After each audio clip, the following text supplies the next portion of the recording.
Há 15 dias, notei uma mudança no padrão do meu atendimento a pacientes com Covid que me preocupou intensamente. Houve um nítido aumento do número de casos que vinha caindo a cada semana.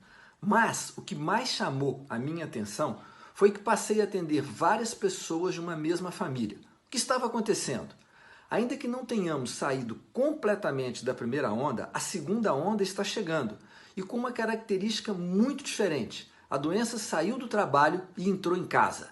Na primeira onda, o que vimos foi que a grande maioria das pessoas se infectou no ambiente de trabalho ou no deslocamento para esse trabalho, principalmente porque não sabia ainda se proteger direito da doença, desconsiderando a proteção das máscaras e do distanciamento social, focando exclusivamente na higiene das mãos.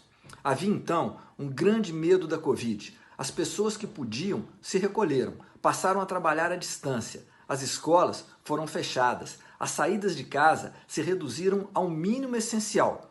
Foi o período em que até as caixas de pizza eram lavadas com álcool, desnecessariamente. Aí, após uma significativa disseminação da doença e suas consequências, começamos a observar uma queda dos casos, em função da redução da circulação das pessoas e das medidas protetivas, como o uso de máscaras, distanciamento de 2 metros e ausência de aglomerações. Só que o controle da doença foi interpretado por muitos como se a doença tivesse acabado, e como todo mundo já estava cansado de tanto controle, veio o relaxamento.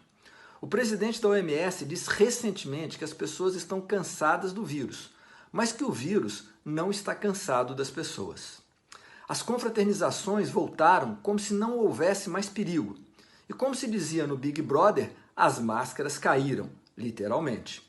E aí a doença entrou em casa, não pela caixa de pizza, mas pela respiração dos que tinham se exposto de uma maneira descuidada.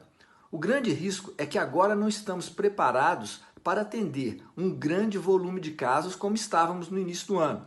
Os hospitais de campanha foram desativados, os leitos de terapia intensiva passaram a ser ocupados com outras demandas. Nessa segunda onda, a procura por hospitais privados aumentou de maneira acentuada, porque a doença agora se espalhou também pelas casas da classe média que tinha conseguido se proteger na primeira onda. Não prestamos atenção no que estava acontecendo no resto do mundo ou não consideramos que poderia acontecer aqui. E o que fazer então? Tudo vai depender do que vai acontecer nessas próximas 2 semanas ou até mesmo em uma semana. Várias cidades estão com sua capacidade hospitalar e de terapia intensiva praticamente esgotadas. Se isso progredir, os governos terão que adotar medidas restritivas de circulação. Mas você pode se antecipar a isso e ajudar a evitar que isso ocorra, ou que se prolongue por muito tempo, e que muitas pessoas morram, e que a economia entre em colapso. Acredite, a doença não acabou. Mantenha os comportamentos de baixo risco, máscaras, distanciamento de 2 metros, sem aglomeração, evite ambientes fechados e sem circulação do ar por muito tempo e limpe as mãos.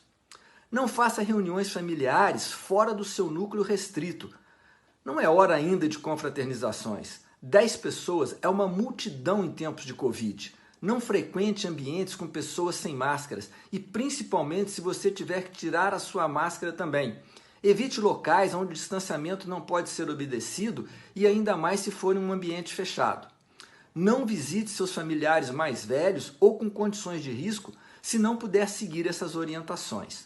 Depois que a Covid entrar na sua casa, ela vai entrar na casa dos seus parentes e dos seus amigos. E depois que ela sair, não sabemos o que ela vai deixar para trás. Obrigado.